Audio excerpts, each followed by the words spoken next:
Hey, this is Sully for Antisocial News, and we're going to be taking you around the world, showing you news stories that are widely overlooked in the West that involve real life or death situations, avoiding fluff stories and looking specifically at stories where people are fighting for or losing their lives. So first, we are going to look at the developing Kurdistani struggle, where there are Kurdistan supporting rallies, and it is being acknowledged that many of the Kurdistan supporters, which are people who want to see a Kurdish state in the Middle East, many of them support Israel. This is a story out of the Jerusalem Post, so check it out. Learn about the Kurdish struggle, learn about how the Kurds are getting killed by various countries around them. They definitely butt heads with Turkey a lot. Turkey is very proud to have killed about 100 Kurds in the past week. So this is a very interesting situation. It's ever developing, ever evolving, and there's a lot of diversity of opinion within the Kurdish communities. So it's obviously not uniform that this is going to be the consensus, but it is a welcomed unity in the Middle East. So let's keep an eye on the Kurds and Jerusalem Post. Thank you so much. Moving on to the Philippines, we have the New People's Army attack biggest solar plant in Negros. Now, I got two stories on NPA shenanigans. They are really just trying to get themselves wiped out by Duterte. So the New People's Army apparently took grenades to a massive solar plant. I don't know what they got against the sun and renewable energy, but whatever. Stray New People's Army bullet kills student in Masbate. So this is scuffles with the military, and apparently the New People's Army. Who would have thought with their cosplay and their iron-on logos on their shirts that they might also not be very well trained in shooting. So sad situation, but it is a poorly regulated commie militia in the hills of Mindanao. So I mean, I don't know what to expect here, but just sad story. Remember Vincent Piciro from Kawayan. So sad situation there. I really hope the NPA backs off and goes back to their cosplay and leaves the nice people of the Philippines alone. Moving on, IPOB. Okay, this is a Biafra update from Nigeria. So, Vanguard Nigeria reporting. Thank you, Johnson, for the link to Vanguard Nigeria.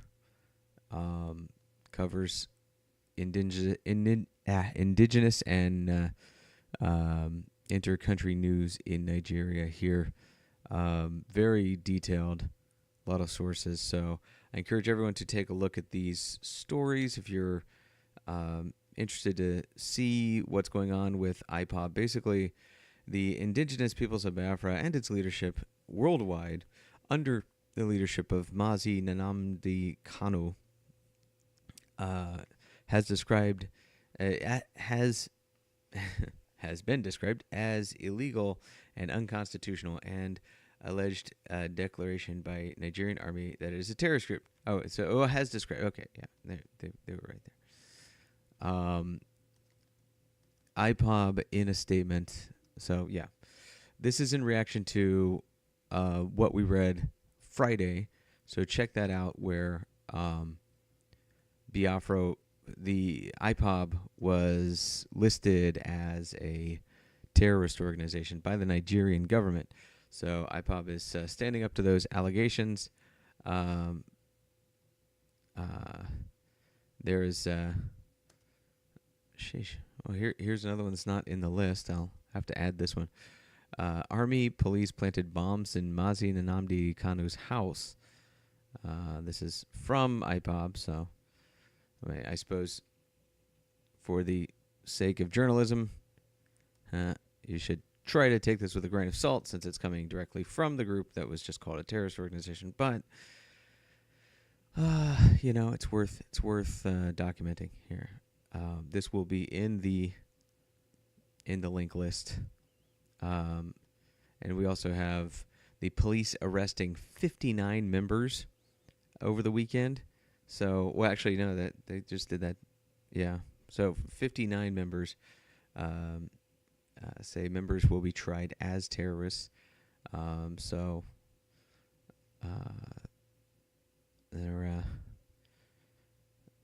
IPOB members to be tried for murder. This is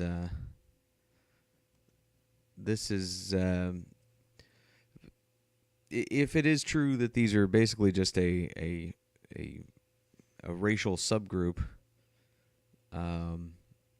trying to have a bit of independence or sovereignty, similar to that of Native Americans in the United States, this is a pretty shocking overreach and human rights issue if 59 people are rounded up because of their association and will all be tried for murder when there has not been 59 people murdering people. Last body count I had was 3, and that was on the IPOB side, so not on the Nigerian army side. So we'll keep following the story. This is pretty interesting stuff. IPOB mobilizing to humiliate Buhari in U.S. Group raises the alarm. Okay, so Buhari's coming to the United States. Kanu is organizing to humiliate him. So we call on Nigerians to as well overlook this planned unpatriotic action by the IPOB supporters, as it is nothing but another antic to provoke reactions.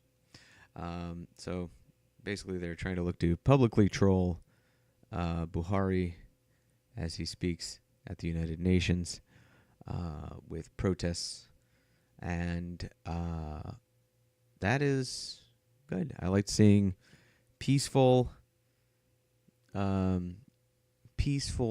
provocation,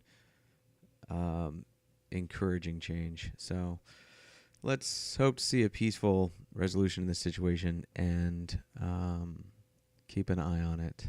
Moving on to another part of Africa where we have 50 killed and 50,000 displaced in a week of clashes in Ethiopia. So in Addis Ababa. Clashes along the border of Ethiopia's Oromia and Somali regions have displaced around 50,000 people, a senior regional official said on Sunday, in violence that has prompted the government to send the military in. A spokesman from the two regions told regional news outlets earlier this week that at least 50 people were killed. Each side blames the other.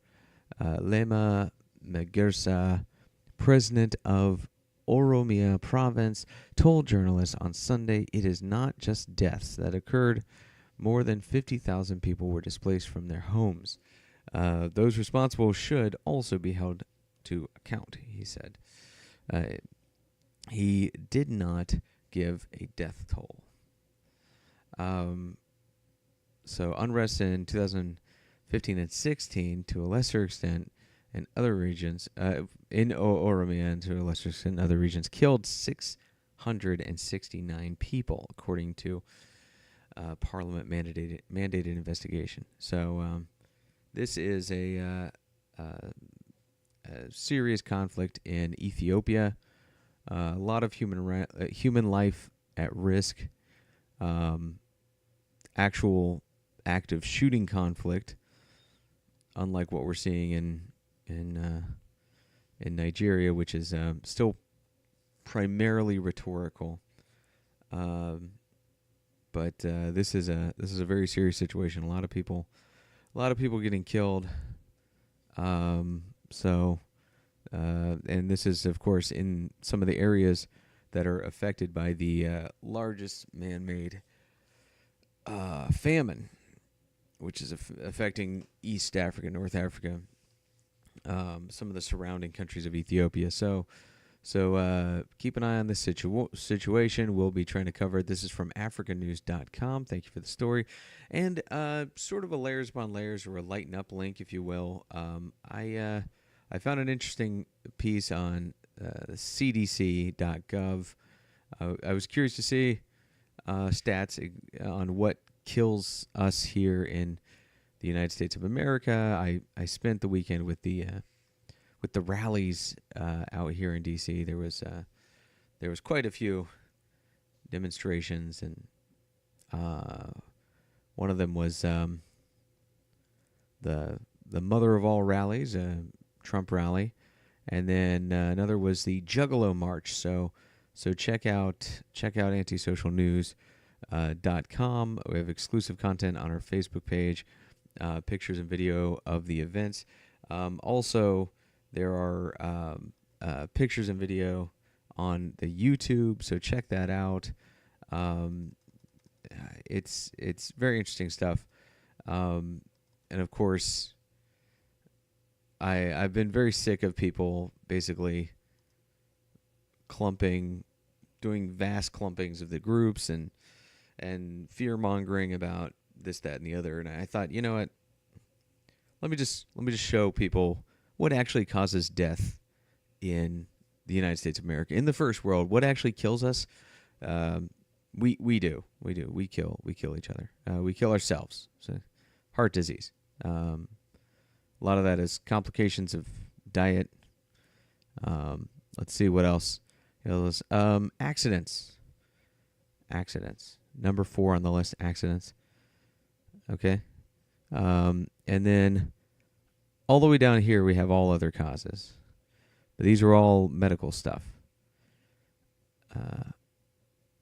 All other causes. And then,